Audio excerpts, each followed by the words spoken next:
Mariana? Tudo, Beth, você? Também. Gente, vou apresentar para vocês, essa é a doutora Mariana Dávila.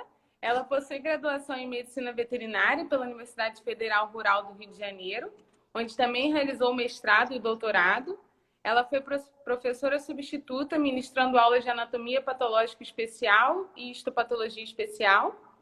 E atualmente é docente na Universidade de Iguaçu, UNIG, e patologista animal com diagnóstico histopatológico e citopatológico no laboratório Mais Diagnóstico, que é por onde a gente está aqui se comunicando. Quem quiser conhecer, é só entrar aí no Instagram dela. E ela é também a minha veterana na universidade. Isso, eu mesma. Oi, gente, boa noite. Beth, muito obrigada pelo convite. Para mim é sempre um prazer poder falar de patologia, divulgar, né, o que é essa necrópsia, o que é talvez desmistificar muitas coisas, né, essas dificuldades que nego encontra, que não é nada disso, tudo mentira, mole, fácil enviar material. E queria agradecer, eu vejo grande parte da minha família online, até desculpa, né? Desculpando um pouco do veterinário, mas minha família online aí, já vi uns aluninhos meus, então vai ser bom, hoje vai ser legal. Isso. Ó, a nossa palestra de hoje é sobre necrópsia e envio de amostras histopatológicas na clínica de pequenos animais, para quem não pegou aqui. A gente fez uma enquete antes, já com o tema, perguntando se as pessoas já tinham perguntas para enviar. E aí enviaram pra gente. E aí, conforme for indo a live, eu vou acrescentando as perguntas que eles fizeram, tá bom? Perfeito. Então, vamos começar. Qual que é a importância da necrópsia na medicina veterinária? Então, gente, a necrópsia, eu acho que ela é bem mais estabelecida na clínica de grandes animais. Tanto que a gente pensa como normal, veterinário a campo, fazer necrópsia de 2 a 3 animais numa fazenda para descobrir a causa-morte, né? Então, a necrópsia consiste nessa análise pós-mortem. Então, o animal morre e a gente investiga os achados macro e microscópicos dessa morte. Então, ela pode tanto confirmar uma hipótese diagnóstica que você tenha ou descartar. Se a gente pensar em algumas doenças de grande impacto, como a raiva, por exemplo, qualquer sintomatologia neurológica em grandes animais, a gente tem que pensar em raiva. Só que a raiva é um diagnóstico que causa muito prejuízo econômico, além de medidas sanitárias mais graves, assim, mais drásticas. Então, se você tem um diagnóstico de raiva, você precisa confirmar aquele diagnóstico. Então, você precisa da necrópsia. Então, você confirma ou você descarta. E muitas vezes você nem tem um diagnóstico. Então, você precisa estabelecer esse diagnóstico. E muitas vezes tem o que a gente fala da caixinha de surpresa. Você acha que é uma coisa e quando você vai fazer a necrópsia, te enganaram.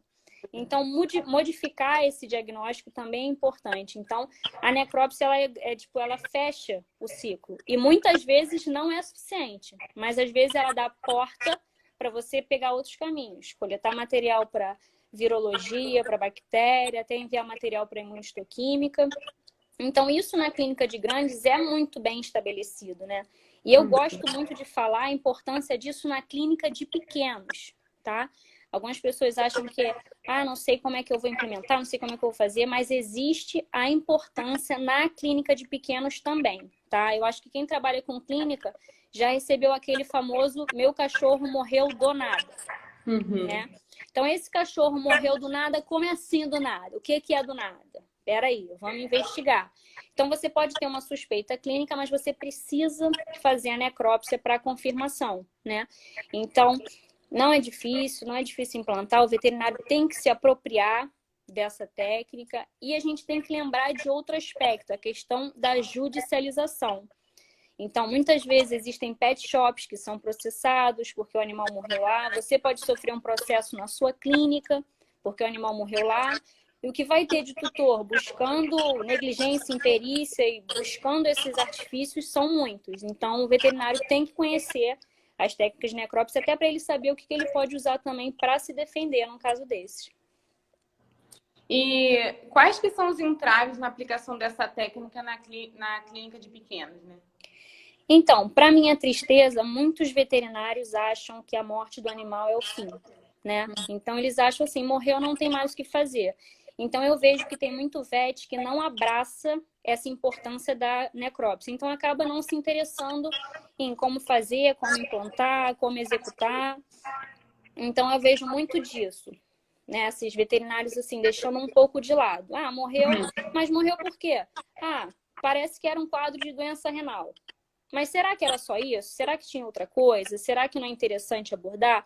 Então, eu vejo isso. Muitos colegas achando que o fim do caminho é realmente a morte do animal.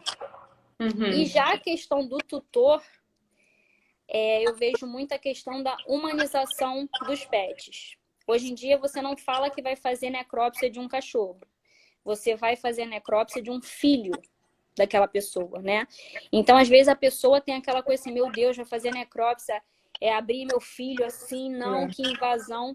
Isso também já traz a importância do veterinário se atualizar, porque hoje a gente tem a opção de necrópsia cosmética, que a gente tem a possibilidade de devolver esse corpo para o tutor, fazer um enterro, fazer a cremação, julgar, fazer o que ele julgar importante, né? Então, assim, existem artifícios justamente para a gente tentar alcançar o tutor, mas se eu não tiver o veterinário consciente da importância, querendo implantar, eu não vou conseguir convencer o tutor.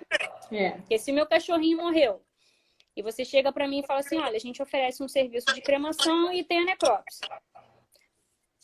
Fala assim, a pessoa não vai se interessar. Se o veterinário souber começar a vender o peixe da necrópsia, falar da necrópsia cosmética, falar da importância, falar até de um possível convênio com uma faculdade, uma universidade, para os alunos e tal, muda a figura, o tom, né? E aí a gente tem maior acessibilidade. Inclusive, eu acho que até o mais fácil de conseguirem, né? Quando justamente fala que é doação para a universidade, né? Porque aí eles não têm que pagar. Eles acham, né? Ah, eu não tenho que pagar, e aí, então tá bom. E, Beth, muita gente deixa o corpo, doa, assim, né? Fala assim, não tenho como pagar uma cremação, vou deixar aí na clínica. E a clínica descarta, joga fora. Mandem para Mariana, gente. Sim, quero. E como que o clínico ele pode proceder, né, na questão dessa necrópsia? Então, vamos lá. Morreu um animal na sua clínica. Qual seria o supra-sumo mais importante, o mais incrível que seria possível? Você entrar em contato com um serviço de patologia, né? Seja um patologista de estimação, alguma faculdade, algum laboratório que você envie para saber como proceder, né? E aí você entra em contato e o patologista que vai realizar essa necrópsia, seja ele pegando esse corpo ou indo na clínica, aí depende do ajuste. Esse seria o mais ideal. E lembrando que, independente de tudo, poxa, deixei vocês com maior vontade de fazer necrópsia. Tudo deve ser autorizado pelo tutor. E, gente, vai por mim, vai ser frustrante. Vai ter necrópsia que tu vai ficar... Chega a dói o coração que tu quer fazer. Um caso incrível, maravilhoso. Tu pensa na publicação em inglês, tá? Numa revista Paris Alto. Mas você tenta convencer o tutor, você fala tudo, o tutor fala, eu não quero. Você fala da cosmética, eu não quero. Então, isso tem que ser o principal. A gente não pode seguir adiante sem uma autorização escrita. E, por minha autorização escrita, gravada em 2 vias, cartório, porque para depois a pessoa surgir com um ódio, querendo te dilacerar, isso acontece, tá? Então, primeira coisa, autorização. Tá? Se você consegue entrar em contato com um patologista para ele executar essa técnica, é o melhor, porque ele está mais treinado e mais familiarizado com a técnica, né? O patologista não pode naquele momento. Se você tiver como manter esse animal refrigerado, é ótimo. Fica refrigerado bem por até umas 6, 12 horas. E a outra opção é congelar. Algumas clínicas têm esse freezer, né? O congelamento, ele é bom para manter esse animal, ele diminui a autólise, né? Mas ele não mantém assim por muito tempo. E algumas alterações começam a acontecer. Se for alterações com muito sangue, por exemplo, começa a degradar muito rápido. Então, o ideal mesmo é fazer fresco. Mas, se não for possível resfriar, em última instância, manter ele congelado. Beleza. Hipóteses perfeitas. Não consegui falar com o meu patologista. Eu tenho autorização aqui para necrópsia, não tenho como congelar. Eu vou perder esse corpo? Não. Na clínica, você consegue executar essa técnica apenas com uma tesoura, faca, um podão, uma machadinha, né? E um costótomo também. Então, você coloca esse cão, esse gato, não estou falando da clínica de pequenos, em decúbito dorsal e faz uma incisão, mento pubiana ali, e consegue expor as cavidades abdominal e torácica. Isso de uma forma bem generalista, porque se você se interessar por isso, existem vários protocolos de necrópsia já estabelecidos, com ordem certinha para você fazer. Mas, num primeiro momento, você consegue ter acesso à cavidade abdominal torácica. E isso já te dá um panorama. Por exemplo, um caso de rotação gástrica. Você ali já vai ter o seu diagnóstico. Um caso de ruptura de nódulo esplênico, você já vai ver ali um hemoperitônio. Então, beleza, você consegue ver as alterações ali. Se você não conseguir chegar ao diagnóstico, você tira muitas fotos, gente, patologista ama foto. Pode tirar foto, muita foto, tira foto das alterações, coleta os fragmentos, armazena, depois a gente vai falar direitinho disso, e envia para o patologista. Mas é importante a gente desmistificar essa questão da necrópsia ser impossível de ser feita na clínica de pequenos, tá? Dá para ser feita. Se o veterinário souber a técnica, ele pode ser treinado, ele pode aprender, porque basta ter noções de anatomia, né? Se ele não conseguir falar com o patologista, só para não perder essa questão do tempo, da morte, pegar um material mais fresco. Uhum. Deixa eu só fazer uma pergunta aqui que eu li aqui, que alguém falou que tá dando eco. Tá dando eco para vocês? Porque para mim tá normal. Para mim também não. Se alguém puder responder aí, por favor, se tá dando eco na live. Às vezes foi só no telefone da Nayara, né? Ninguém tá falando nada, eu acho que não tá dando eco, não. Ah lá, pra mim tá normal, Para mim também. Então, parece ter algum microfone ligado. Não. Eu acho que tá normal. Bem, gente, se ficar ruim ainda com eco, alguma coisa assim, vocês avisam a gente. Qualquer coisa a gente encerra e abre outra. Mas pra mim, realmente, não tô ouvindo eco, não. Então, beleza. Já vou fazer a primeira pergunta que mandaram pra gente. Que você falou, né, sobre essa questão das necrópsias cosméticas, que é o que, às vezes, o tutor topa mais fazer, né? E aí, nesses casos, como é que é feita a abertura do crânio e posterior sutura do mesmo? Então, a necrópsia cosmética, ela visa devolver o corpo para esse tutor. Lembrando que sempre tem que ser bem claro com o tutor. Olha, você vai ter o corpo, mas vai ter uma sutura assim, assim, assado. Até o grau de permissão é conversado. Uma sutura pequena, grande, não sei o quê, porque eu preciso ver. E um dos órgãos mais importantes para a gente analisar é o sistema nervoso central. Então, geralmente, a gente faz uma incisão na pele, né, a partir da região frontal da cabeça, sempre seguindo o plano sagital, até a primeira vértebra cervical. Aí vai rebater aquela musculatura. E aí você vai tirar aquela calota craniana. Com aquele machadinho que eu falei, que tu já esquematizou na tua clínica para necrópsia, vai cortar ali o osso frontal, parietal, os temporais, a crista occipital e vai tirar a calota craniana. E aí, com o auxílio de uma tesoura, abrir a meninge ali e tirar o sistema nervoso com o maior cuidado do mundo, um bebezinho, delicadeza total. Ali com a tesourinha por baixo, a gente consegue seccionar o quiasma óptico ali, tirou o sistema nervoso, encaixa a calota e faz a sutura ali daquela incisão que você fez. Show. E no caso que eu quero enviar para análise, né? O que eu envio e como que eu envio essas amostras para análise? Então, o que enviar? Se você fez uma necrópsia, o ideal é que você envie um fragmento de cada órgão. Por quê? Quem tiver aí da rural já passou por umas situações como essa. A gente está com uma suspeita de diarreia. Então, a gente coleta intestino pra caraca. Beleza, coletamos outros órgãos para disfarçar, mas a gente vai ser dentro do intestino. E aí, a gente olhando, a gente está discutindo ali com o professor pergunta: e a medula óssea, cadê? Porque tem uma alteração aqui importante que a gente tem que ver. Fica um clima ridículo porque ninguém pegou a medula óssea. O que eu quero dizer com isso? Os processos patológicos são muito complexos e muito interligados. Então, o ideal é que você colete um cadinho de cada coisa. Mas, óbvio, vamos puxar a sardinha para o nosso diagnóstico hipotético.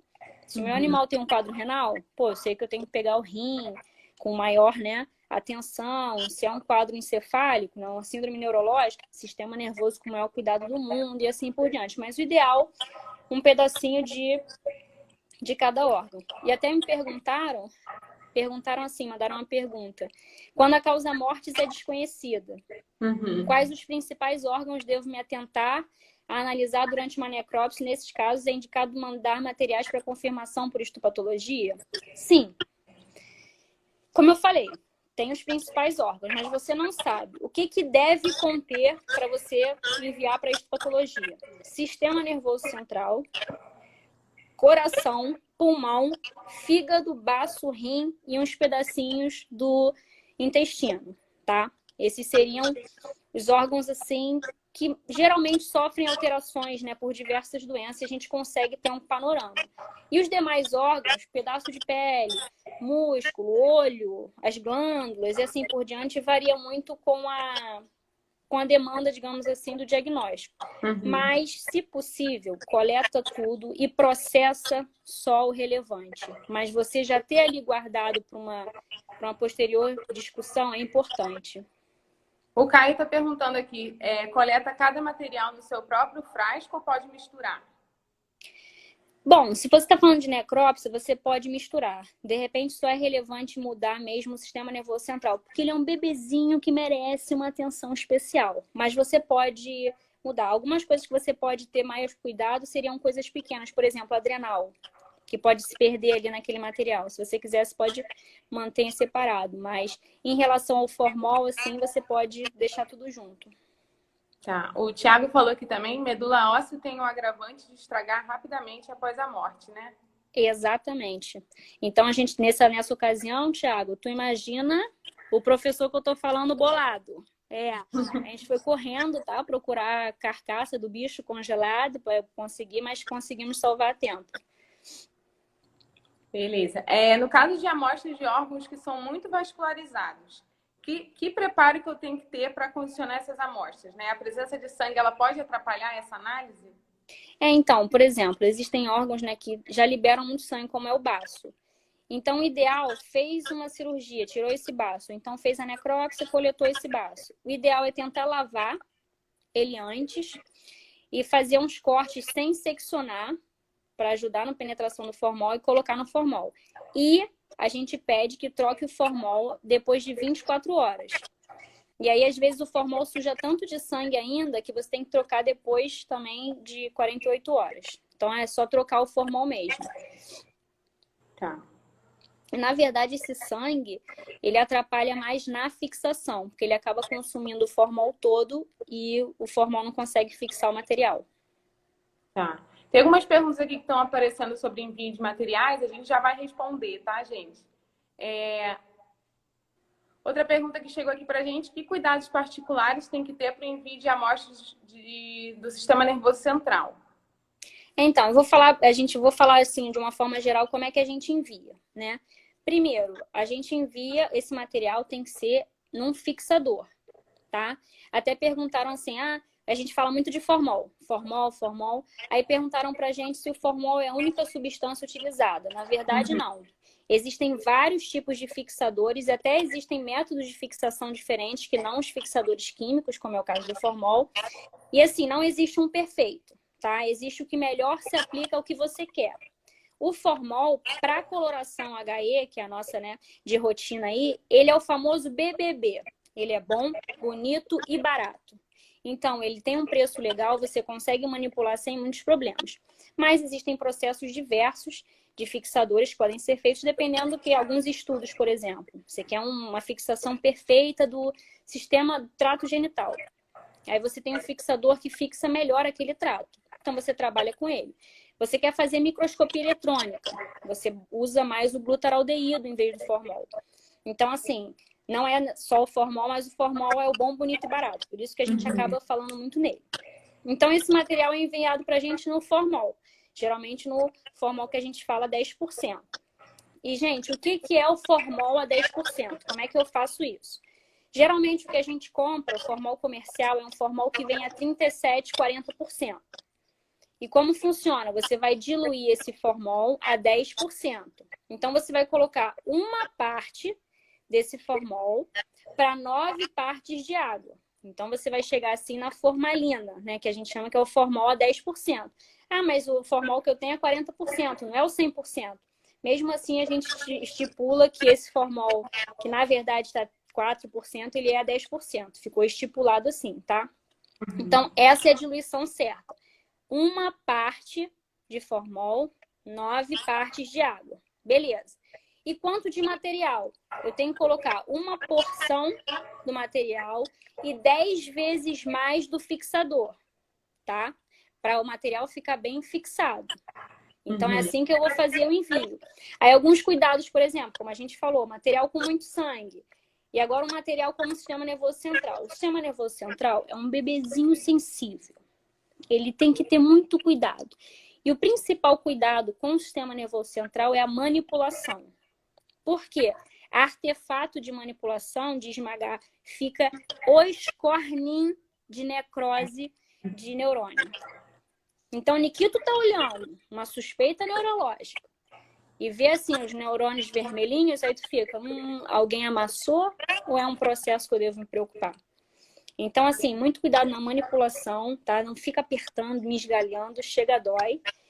E, se possível, usar um fixador a 20%, tá? A gente pede para usar o formol a 20%, que é um pouco mais concentrado. E aí, outra coisa que a gente tem que lembrar é que, se o material for formolizado, ele depois não pode ser enviado para análise vírica e bacteriológica. Então, a gente recomenda que qualquer lesão neurológica, qualquer alteração neurológica, você congele algumas partes específicas do sistema nervoso central e o resto você coloca em formol, tá? Aí é uma parte do, eu acho que é tálamo, cerebelo, existem mais partes específicas. Cerebelo, medula cervical, tálamo, metade caudal de um dos hemisférios telencefálicos e, dependendo, gânglio trigeminal para raiva. Botou para congelar, o resto no formol a 20%. Esse seria o nosso cuidado, digamos assim, com aquele bebezinho. A outra coisa aqui que eu estava vendo, perguntaram o tipo de lesão, né? O tamanho ideal da amostra e se eu tiro lesão ou tecido ao redor. O tamanho ideal que a gente fala, assim, falando de uma necrópsia, né? Que você está coletando diversos órgãos. O ideal é um fragmento, assim, 2 por 2 por 1. Tá? Não adianta você pegar uma pataca grossa que o fixador não consegue penetrar. Então, a média é isso, 2 por 2 por 1. Claro que se a gente estiver falando de biópsia, que seja um tumor grande, a gente vai ter que abrir mão de outras táticas para esse formol fixar melhor. Mas, em tese, é isso. E em relação à lesão, só a lesão e o tecido ao redor. O ideal é que a gente receba um material cadinho, tá? É um cadinho de lesão e um cadinho do tecido normal, até para a gente não perder a referência. Mas é importante a gente evitar também áreas de muita necrose, áreas muito inflamadas, áreas só de hemorragia, porque a gente só vai ver aquele processo. Então, a gente não vai conseguir associar a causa daquela lesão. Amostras que erroneamente foram colocadas em álcool podem ainda serem submetidas à análise histopatológica? O pessoal, ao invés de botar no formol, colocou em álcool e enviou para você. Então, depende muito, porque o álcool ele não vai conseguir fazer a fixação daquele material. Então, dependendo do material, às vezes, se você deixar no álcool, assim, 12 horas, você já perde esse material, tá? Então, assim, se você colocou no álcool e teve em contato, sei lá, 1 hora, 2, você consegue tirar esse material, lavar e colocar no formol. Mas depois de muito tempo, eu acho que você começa a perder esse material, porque ele começa a entrar em autólise, né? Porque o álcool não consegue fazer a fixação do formol. Então, assim, se você... Eu acho assim, depois de um dia, já acho arriscado. Mas se passaram algumas horas, dependendo do material, você consegue salvar. Beleza.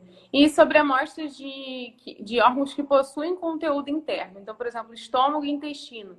Tem que ter algum tipo de preparo antes de acondicionar em formol ou só retira, já coloca no formol e envia? Então, o ideal é que você tire com delicadeza, tá, gente? Com carinho, com amor, o excesso de conteúdo gástrico ou intestinal, tirar aquele excesso. Então, pode ser delicadamente, né, com a pinça ou com a tesoura, ou com um jatinho de água, mas é delicado, não é uma cachoeira, tá? Para não danificar a mucosa. O ideal é que você fixe ele aberto. Então, você fixa ela distendida em uma base reta, pode usar um pedacinho de papelão e 2 alfinetezinhos. E aí coloca no formol sem problema. O ideal é ser fixado assim, aberto, para ela não fixar dobrado e depois a gente não conseguir clivar.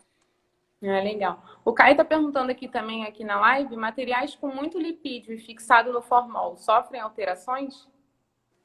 Não. Existem algumas colorações especiais, eu sei para tecido assim, adiposo, que algumas colorações, porque o formol ele costuma tirar muito essa gordura, né? Então às vezes você vai ver um lipoma, por exemplo, né? Algum distúrbio de gordura. Você vê só o entorno, você não vê a substância. Então você usa até algumas colorações especiais. Mas aí eu não sei como é que seria a fixação. Deve ter algum protocolo específico, se você quer estudar essas substâncias.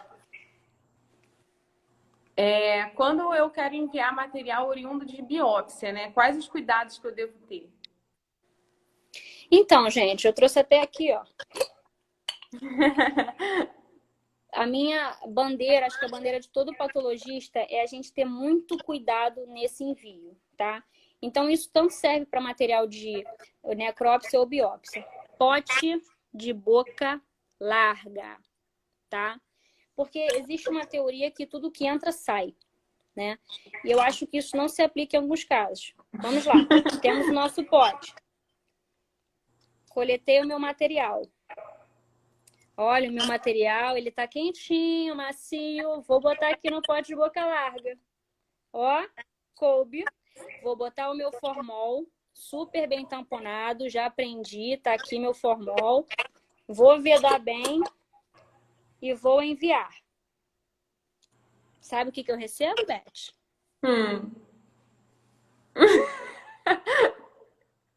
Basicamente isso. Eu tenho que quebrar o pote para tirar isso aqui. Aquela coisinha macia que você colocou, inchou, tá? E nisso eu tenho que quebrar. Só que não obstante, o que acontece? Esse material não tá com o formol adequado. Então, quando eu vou abrir aqui no meio, tá podre. O diagnóstico é podridão. Então, gente, essa questão do pote de boca larga é muito importante. Outra coisa Mais importante. didática é impossível. Espero que tenha ficado claro aí para a rapaziada. Identificação, tá aqui. Geralmente esparadrapo e lápis, porque pode vazar o líquidozinho e na caneta fica tudo lambuzado. Então, aqui, identificação. Nome do animal, idade, proprietário, clínica. Esses dados básicos, tá? E os outros dados? Se aqui são os dados básicos, onde vão os outros dados? Na ficha, rapaziada. É outra coisa que eu imploro. A ficha de requisição. Não é para ter medo, é para pegar ali a caneta e botar informação mesmo, entendeu? Eu quero nome, eu quero idade, eu quero espécie, entendeu? Eu quero característica da lesão. Como é que estava esse animal na clínica? Eu quero isso. Essa é a sina da gente de laboratório, né? Eu recebo, Beth, um material de pele, uma bolinha de pele. Nisso que eu recebo, vem uma ficha assim para mim. Nome do animal, bolinha. Queridos, olha, em que vocês acham que patologista é evidente, não sei. Mas isso atrapalha muito. Por quê? Se tu me manda um pedaço de um dedo, de um coxim, a pele tem uma espessura normal. Se tu me manda na barriga, tem outra. E que eu vejo aquela quantidade de ali de pele na barriga é uma alteração. Mas se tu me fala que a coxinha é normal, entendeu? Então eu preciso saber. Idade do animal, eu sei que alguns tumores são mais comuns em animais novos, outros em animais idosos. Então, assim, eu imploro, gente, uma ficha preenchida não faz mal a ninguém, tá? Não faz mal a ninguém. Outras coisas importantes na ficha, até uma pergunta que fizeram. É bom colocar as técnicas usadas. Por exemplo, o bisturi elétrico atrapalha muito, porque ele queima as células assim, e algumas células mudam a morfologia. Então, se você não me diz que aquilo ali você tirou com bisturi elétrico, eu vou considerar aquelas células alteradas. Mas se tu me conta esse segredinho, eu já vou saber que ali eu desconsidero aquela morfologia, tá? O uso de azul patente. O azul patente, ele não muda a histologia. Mas na descrição macroscópica, às vezes não vou conseguir te dizer a cor, porque vai ficar tudo azulado, né? Mas, assim, na histologia, beleza. A técnica de intumescência também, às vezes, torna a lesão complicada porque faz uma lesão meio cística ali e as células podem ficar esmagadas. Pode atrapalhar um pouco. Mas custo-benefício vale a pena porque dizem que ajuda muito, né? E me perguntaram aqui se a anestesia local, né, pode afetar essa análise. E eu nunca pelo menos vi anestésico local interferir. Perguntaram também quanto tempo uma amostra pode ficar no formol e depois de passada para o álcool também, quanto tempo? Então, geralmente a amostra, ela precisa ficar em torno de 48 horas para ser fixada, né, no formol. Então, existem pessoas que dizem que depois que ela está fixada, você pode deixar o formol só para manter os fragmentos úmidos, né, e fica eternamente, tá? Só tem que ter cuidado se o formol evaporar, e aí você tem esse ressecamento do material. Mas algumas linhas dizem que você pode usar para sempre. Alguns laboratórios, eles recomendam, assim, 30 dias e, no máximo, 3 meses, né? Mas, assim, às vezes, na rural, a gente pegava uns fragmentos meio velhos e dava certo. E no caso de amostras que você quer realizar imunistoquímica, né? É recomendado ela ser transferida para o álcool? Ah, então, o que acontece? O formol é o famoso bom, bonito e barato, né? Que a gente estava falando. Só que, às vezes, eu não sei quando eu vou precisar da imunistoquímica. Às vezes, só depois eu descubro que eu preciso daquela imunistoquímica. Principalmente tumor, né? Que a gente está falando. Tipo, oncologia que usa muito a técnica de imunistoquímica. O que acontece? O formol, ele acaba danificando muito a estrutura das proteínas, né? Ela faz assim, as proteínas muda mesmo a conformação tridimensional e acaba ocultando alguns antígenos, né? E é justamente o alvo da imunistoquímica. Então, o que eles recomendam? Depois que o material está fixado, né? Ou seja, 24 horas depois, colocar esse material no álcool 70. Porque o álcool 70 é menos danoso para essas proteínas, para essa conformação proteica. Então, se você sabe que vai fazer imunistoquímica, fixa esse material no formol e depois passa para o álcool 70. Ah, mas aí esse fixador não pode atrapalhar? Sim, só que na própria técnica de imunistoquímica, a gente tem uma etapa chamada recuperação antigênica, que é justamente visando retomar algum desses epítopos para a gente ter essa ligação. Então, assim, nessa recuperação antigênica, se o material ficou em formol só para ser fixado, a gente consegue ainda ter bom resultado. Mas você geralmente não sabe, então o que a gente recomenda? Que esse material seja processado quanto antes. Por quê? A imunistoquímica pode ser feita através do material em bloco de parafina. Então, se o material foi lá, ficou 24 horas, 48 horas no formol, e depois foi processado e já virou um bloco de parafina, a gente consegue fazer imunistoquímica daquilo, né? O que acontece é que às vezes as pessoas deixam o tumor na clínica mais de um mês no formol, depois que mandam para a histopatologia, até por uma questão esperando o proprietário poder pagar e tal, às vezes tem essa questão também, e aí acaba atrapalhando muito na imunistoquímica. Mas o ideal é que seja feito o processamento quanto antes, para você ter o bloquinho de parafina, que aí você consegue fazer imunistoquímica depois. Tem alguns comentários aqui que eu não sei se são comentários ou são perguntas. A Alessa falou, para imunistoquímica ideal é o formol tamponado a 10%. Não sei se ela está confirmando ou você está perguntando. Eu acho que se for objetivo você fazer imunistoquímica, eu acho que tem fixadores mais específicos. Mas, como eu te falei, se você fixar no formol tamponado a 10%, né, até 48 horas assim, você ainda tem bons resultados por causa da recuperação antigênica que você faz. Mas eu não sei direito, eu teria que dar uma olhada, mas eu acho que tem fixador melhor específico. Se você vai fazer um trabalho, sabe que vai fazer imuno naquele material, eu acho que tem mais específicos, não lembro. Teria que dar uma olhada. E a PC Paty falou também aqui, para PCR pode fixar em álcool 70. Também se você for... Aí tudo depende do seu objetivo, né? Para diagnóstico, a gente acaba não sabendo, né? Então, eu pego um tumor e faço. Mas para estudo, você vai fazer PCR, ou você tem essa demanda, aí você fixa nos meios mais ideais. Beleza. Então, a gente já aprendeu aqui, né? Como é que a gente tem que enviar a amostra e qual que é a consequência se a gente envia uma amostra incorretamente? Gente, a podridão. Tá? A podridão. E que eu corto o material, o meio tá autolizado, gente, é uma tristeza. Por quê? Esse material ele vai para o processamento de qualquer forma. Então, assim, o patologista ele não ganha nada com um laudo inconclusivo, com um laudo de autólise.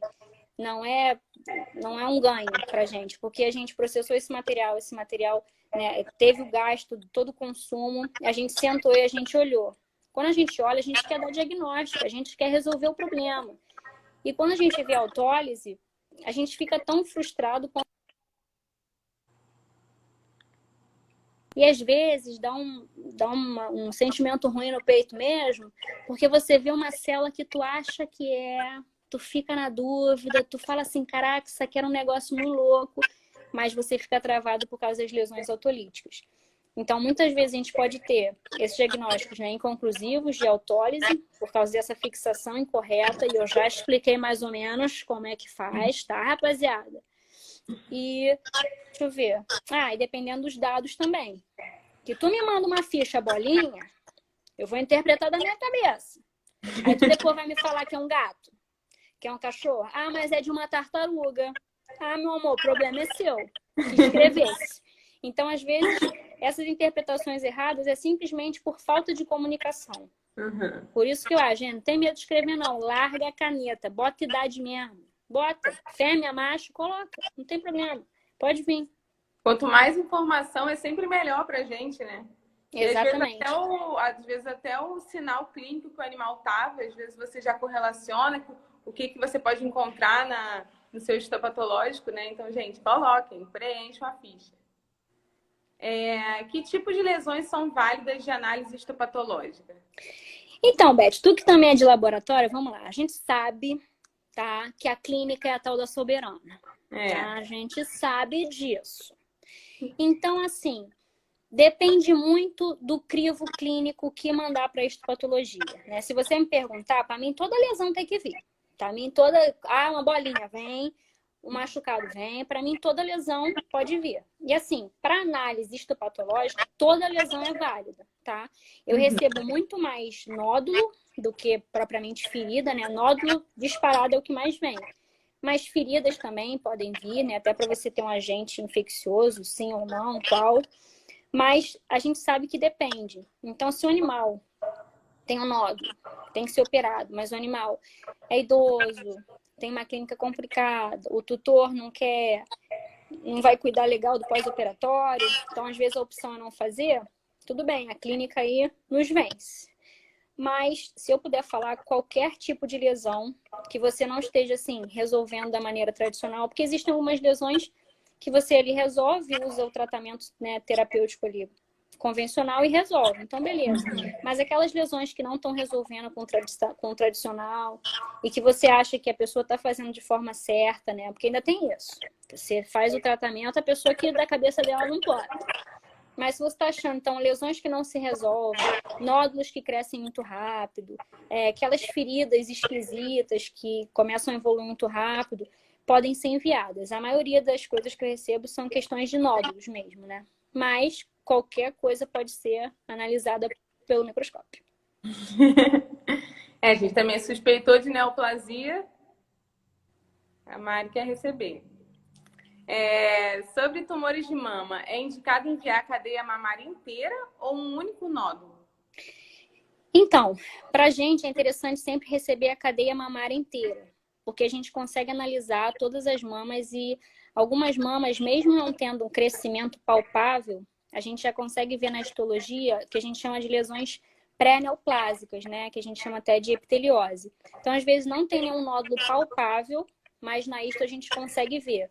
E quando a gente recebe essa cadeia toda, a gente consegue avaliar aquele linfonodo que fica na gordura inguinal. Então, a gente já consegue ter um panorama do linfonodo também. Mas a questão da retirada da cadeia mamária é muito mais, né, clínico-cirúrgica, né? Depende, às vezes a pessoa se tem um nódulo tira só aquela mama ou então um quadrante. Mas assim, para patologia é interessante receber a cadeia mamária inteira. Legal. Perguntaram aí, que eu vi, eu acho que alguém perguntou sobre quanto que é o preço, mais ou menos, de uma necrópsia, ou se depende de raça, se depende do tamanho. Então, geralmente depende do tamanho do animal, né? A gente divide em pequeno, médio, grande. E depende do tipo de necrópsia também. A necrópsia cosmética é muito mais cara, porque ela demanda muito mais tempo e tem muito mais restrições ao patologista, né? Então, o preço depende muito mesmo do tamanho do animal. É mais do tamanho do animal, né? Em pequenos animais que a gente está falando, pequeno, médio, grande. E se o tipo de necrópsia, se vai ser cosmética ou tradicional hardcore. Tá. E a Agatha também perguntou aqui, sempre que fizer citologia, é indicado confirmar por histopatologia? Ah, Agatha, nem sempre. Depende. Se você fizer uma cito de uma lesão por esporotricose, você inicia o tratamento ali e tem remissão, acredito que não seja necessário. Mas algumas coisas é importante. Por exemplo, faz uma cito de um mastocitoma. Então, é importante, às vezes, você tirar aquele nódulo para você fazer a graduação, para ver margem, para ver coisas que, como eu sempre boto nos comentários, que fogem do escopo da citologia. Então, às vezes, você usa como um aliado. Mas algumas coisas inflamatórias, sei lá, suave de ouvido, você vê malacésia, você trata e resolve, eu acredito que não. Mas que puder mandar cito e isto, manda. Qual que é o tempo médio entre coleta, processamento e liberação de um laudo histopatológico? Ah, fica aí entre 1 e 2 semanas, na verdade. E aí depende, muitas vezes, se é necessária coloração especial, né? Muitas vezes, comumente PAS e toluidina, aí pode demandar um pouco mais de tempo. Mas geralmente, 1 a 2 semanas. Tá. Então, gente, não adianta mandar e no dia seguinte já querer a resposta não do que é, não, gente. Tem um tempo Gente, para por favor. processar nós. Por favor, tá, gente? Só apressado. A Ale Álvares, acho que é isso, está perguntando, para alopecia, o ideal é fazer biópsia da área de transição ou só da alopecia? Ah, eu acho que sempre ideal a área de transição. E dependendo do tipo de alteração dermatológica, a gente recomenda a biópsia até de mais de um lugar, né? Não, pode perguntar, não tem problema não. Dependendo do tipo de alteração, a gente pede biópsia até de mais de um lugar. Eu acho que no caso da alopecia X, vale a pena a área de transição também, né? Tá. Algumas pessoas aqui têm dúvidas em relação à interpretação de laudos histopatológicos e no que essa pessoa tem que se atentar mais quando ela lê um laudo histopatológico. Uhum. Então, geralmente no laudo a gente vai ter o cabeçalho, então é importante você conferir, né, se aquilo ali está condizente com o material que você enviou. E aí, você vendo aquilo, tem o que a gente fala de informações clínicas. Então, aquilo ali eu coloco tudo que o clínico me passou. E mais uma vez eu falo, gente, é muito importante essa troca, porque isso ajuda na minha interpretação clínico-patológica, porque eu não vi o paciente é seu. Eu estou te dando uma moral de cria, né? Então, assim, tem dados ali que eu vou ter que usar o que você está me falando, né? E aí vem o principal, quando a pessoa pega o diagnóstico, né, ou pega o laudo, o que ela vai ver? Ela vai logo para o diagnóstico, né? Ela vai no diagnóstico e comentário. No diagnóstico, a gente resume o que a gente encontrou, né? A gente dá um nome para aquilo. E no comentário, eu trago geralmente o que a literatura tem em relação àquele diagnóstico. Então, se eu falo ali que é um mastocitoma grau tal, e no comentário eu falo, ó, o prognóstico é esse, aquilo, se espera um comportamento assim, assim, assim, assado. Geralmente, eu faço um comentário, né, generalista. Se o veterinário me dá mais dados, se o veterinário me dá, assim, mais coisa clínica, eu consigo fazer um comentário até mais voltado para o caso específico. Então, se eu recebi um tumor de mama e a pessoa também mandou um linfonodo e já tem metástase ali, eu já consigo fazer um prognóstico diferente. Fala assim, olha, aqui o prognóstico já é mais complicado, porque já tem metástase aqui para esse linfonodo. Mas se a pessoa não fala nada ou não fala que tem linfonodo acometido, eu fico no basal mesmo. E geralmente quem vai para a descrição microscópica é geralmente quem trabalha com oncologia, tá? Porque vai ver a característica morfológica da célula e buscar informação tipo mitose, né? Número de mitoses, se tem anisocariose, anisocitose, se as células estão muito feias, se tem binucleação, multinucleação, eles vão, em tese, buscar informações pinçadas para ver o grau de anaplasia dessas células, né? Mas, de uma forma geral, é importante a gente avaliar a distribuição dessa lesão, né? Ela tá só na derme? Tá na epiderme? Ela tá envolvida por uma cápsula, ela não tá? Para a gente ter noção de como a gente vai trabalhar a nossa terapêutica, tá? E principalmente buscar se tem margem, em caso de lesões, né, neoplásicas, aquela lesão tem margem. Mas então, basicamente, você vai primeiro no diagnóstico, né? Depois você vai na descrição microscópica e começa a pensar os dados que você acha importante. Então, é importante ter noção também de algumas características dependendo da doença que você está vendo. Tá. O João mandou uma mensagem aqui. Uma vez peguei um cão com mastocitemi. Na efusão havia presença de mastócitos. Fiz cito da massa em repleto de mastócitos. Mandamos para a histopatologia e veio sugestivo de linfoma. Como proceder? Ah, João, que tu soubesse como é complicado, neoplasia de célula redonda, menino. Bom, assim, analisando o caso, né, não passando, não vi nada, não sei de nada. Provavelmente, eles pegaram uma lesão e não tinha nenhum mastócito com grânulo, né? E provavelmente fizeram azul de toluidina e não marcou. Então, existem linfomas que podem ter um pouquinho mais de citoplasma, porque linfoma a gente pensa em células com pouco citoplasma. O mastocitoma já é uma célula com mais citoplasma, né? Então, provavelmente, se a pessoa deu um sugestivo de linfoma, ela viu uma neoplasia com nenhum grânulo, né? Provavelmente fez azul de toluidina e não marcou, o que não descarta totalmente, porque tem mastócito realmente que é tão pouco diferenciado que não forma grânulo, e ela deu sugestivo de linfoma. Eu acho que nesse caso, se eu tivesse informação que na cito tinha mastócito pra caraca, e eu olhasse na isto e ficasse na dúvida, talvez eu falasse sugestivo de neoplasia redonda, né? Mas eu não sei o que a pessoa olhou, não sei se a pessoa teve acesso a esse histórico, mas células redondas, elas não são tão fáceis de fazer, né? Exatamente o que o Thiago falou, tem linfoma de células granulares também. Então, as células redondas, elas são uma oscilada, Biano. Então, talvez tenha sido isso, João. A pessoa, na hora que olhou a lâmina, não veio grânulo ou veio outra coisa. No caso de exames histopatológicos em animais selvagens, tem rotina? Você tem procura por confirmações diagnósticas de causa-morte? Então, eu não tenho essa rotina. A espécie mais diferente que eu recebi foi um porquinho da Índia, nem é considerado selvagem, né, coitado. Mas eu dei uma olhadinha nos trabalhos assim, com animais selvagens, eu vejo que é muito forte isso em São Paulo. Eu acho que lá tem até um laboratório só para receber esse tipo de material. E tem muito trabalho focando no diagnóstico histopatológico da doença desses animais, mas no intuito de compreensão epidemiológica de doenças, sabe? Para ver o comportamento de doenças que são mantidas em meios selvagens, que pode ir para o humano ou para animais, né, domiciliados. E aí eu perguntei para 2 colegas veterinários que trabalham na clínica de animais exóticos, né? Uma amiga minha falou que essa demanda tem aumentado, né? Mas o pessoal ainda é um pouco reticente por causa do preço. Então, já é mais caro manter esses animais, né? Os exames são mais caros, então já é um animal que gasta muito. Então, geralmente a pessoa não quer fazer, mas ela fala assim, tem gente procurando já até citologia, né? E um outro colega veterinário falou que ele vê bastante demanda, ele trabalha até num zoológico, ele presta assistência até no zoológico, ele pede exame histopatológico para diagnóstico das doenças dos animais. Eu particularmente, assim, na minha primeira residência, a primeira que eu fiz, que estou na segunda, né? Na primeira que eu fiz na UFG, a gente fazia muita necrópsia de ave, né? Porque a gente era um laboratório de diagnóstico de doenças em aves. Então, a gente meio que fazia um diagnóstico de várias coisas, né? Várias técnicas de diagnóstico diferentes. Então, a gente fazia muita necrópsia.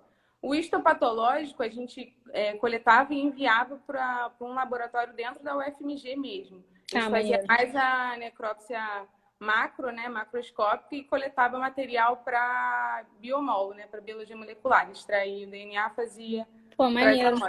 Então, tinha uma rotina bem legal, principalmente para criatórios de... Era só aves que eu trabalhava, né? Principalmente para criatórios de aves, né? Porque morre uma ave, você tem... e de aves caríssimas às vezes. E você tem várias e você quer saber por que do que aquela uma ave morreu. Será que as minhas outras aves vão morrer também? E aí, nesse caso, a gente fazia bastante necrópsia. Acho que tem aumentado a demanda, né? Tem aumentado, é. Que bom. Aqui estão perguntando também, na citologia dá para diferenciar TVT de mastocitoma? Então, geralmente, no TVT você vê vacúolos, né? E no mastocitoma você vê grânulos. Então, geralmente, dá para diferenciar, mas depende muito, cara. Tumor de célula redonda, às vezes, dá rasteira na gente. Mas, em tese, dá para diferenciar bem. Se for um tumor bem diferenciado. Estão perguntando aqui também, peças um pouco maiores, você indica cortar para melhorar a fixação? Cara, Caio, eu nem indico, eu imploro, tá? Eu imploro. Então, geralmente, a gente pede para fazer cortes, eu até esqueci de comentar, bem lembrado. Peças grandes, né? Por exemplo, eu falei daquela peça 2x2x1. Mas se você tem um tumor grande, como é que você faz?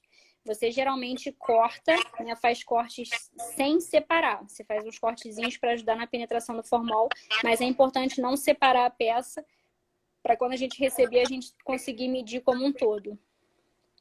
A Lorena está falando aqui, você já está perguntando, você já fez necrópsia com finalidade forense? Se sim, conta um pouquinho da experiência pra gente.